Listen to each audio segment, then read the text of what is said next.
All right, 12 after 7, and checking in right now with Ryan PC Trimble. See what you've been talking about online for us this morning. What you got? Well, good morning. Good morning to you guys. So we're going to start right off with some entertainment news this morning. The stars and producers of 2002's film My Big Fat Greek Wedding actually announced overnight that they will be making a sequel to that movie, which was actually one of the most successful independent films of all time. Nia Vardalos has written the script for the project, and she'll reprise her role as a first-gen Greek-American woman, while John Corbett is attached to reprise his role as the non-Greek man that she falls in love with. Vardalos actually got an Oscar nod for that original screenplay, which was her first ever, film script, and then they made it into a TV show, and it made tons and tons of money, and which was great because it was a completely independent film made outside of sort of the studio system. And now, what is that? Over 10 years later, they are making a sequel to it. I've seen parts of it. I'm almost embarrassed to say I've never seen the whole movie. We should start a list of all the movies that Kim hasn't seen, because the list would be never ending. Have you seen it? Can't help you. Okay, so now I don't feel. But to be fair, Connor hasn't seen it either. But to be fair, Bob has seen most of the movies we talk about, and you have not seen most of them. Do you have a list somewhere? Well, I'll go back and we'll make a list of all the movies. Keep this list in a glass box. Secret place. I guess I'm okay. I fail on the whole movie thing. It's okay. All right, what's your next story? All right, my next movie. So someone in San Francisco has begun hiding money around town. Nice. Yeah, and the only way to find it is actually to follow him on Twitter. Huh. All we know about the user is that he's a real estate millionaire, and he uses the handle @HiddenCash. He's already given away $4,000, and that is just between Thursday night and Sunday. He now has more than 52,000 followers, and he tweets out hints on his Twitter. He makes so much money that he plans to just keep giving away around $1,000 a day, which is insane to be able to just do that. And he said he's going to bring the hunt to LA and New York soon. What are you giggling about, Bob? People just looking around for cash now. Can you imagine? It's just funny. He's made it a game, yeah. And just walking around like in the streets, just stopping what they're doing, looking for money. And that's what I'm curious now. The people that have nothing better to do or just. Or another example of the easy way. Let's go. All right, I smell a reality TV show coming. I mean, I think that would be cool. There's some work involved because you have to go all over San Francisco to find it. Yeah. Follow one of them around with a camera. Yeah, absolutely. But so, I mean, I would do that if I had nothing else to do. Yeah, if you have nothing else. If I didn't have a real job, I guess. I know, right? If you didn't work all night long. All night long and then have sleep to during the day. Yeah. You might. But still, it's a cool thing to do. Yeah. How much money has it was like 4,000? He's given away 4,000, and that was just from Thursday to Sunday, and he's given away like $1,000 $1,000 a day. Yeah. And he said he's made enough that he can just keep doing that.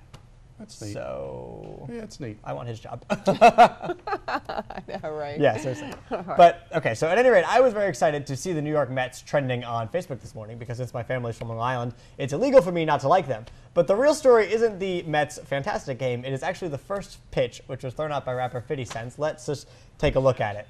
So he goes up to throw it out, and then whoa! Just kind of does that, which is like not a real thing. I don't play any sports at all, but even I can probably throw a little bit better than that. Bad? Good thing is for him, plenty of good seats available. Yeah. Hey now. The stadium is empty. And nobody cares. He's still signing autographs. Everyone still loves moving right along. That was the worst throw in history. That was horrible. Look at this again.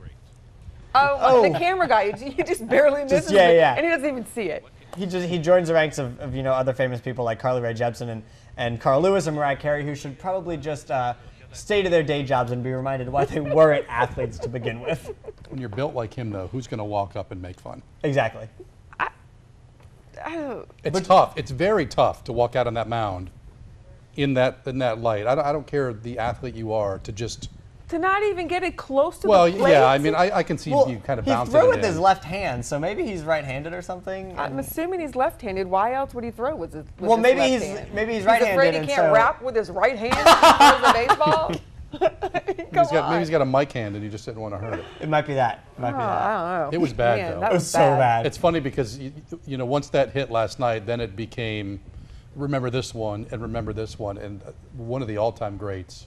If you're around a computer and you want to Google the mayor of Cincinnati. Yeah. Really bad? Oh, so bad. And then stand by. Or move on. He kind of mouthed something and realizes that he was on TV. It was it was not a good pitch. Oh, that's so funny. Oh. But I had to do it at a Little League game. Was it nerve-wracking? It is. It is a bit unnerving. And I said on the life of my kids. I said to the catcher, I'm going to throw it high. Don't move. Because I wanted it to be fun so it could take pressure off of me. And I just sailed it right over his head.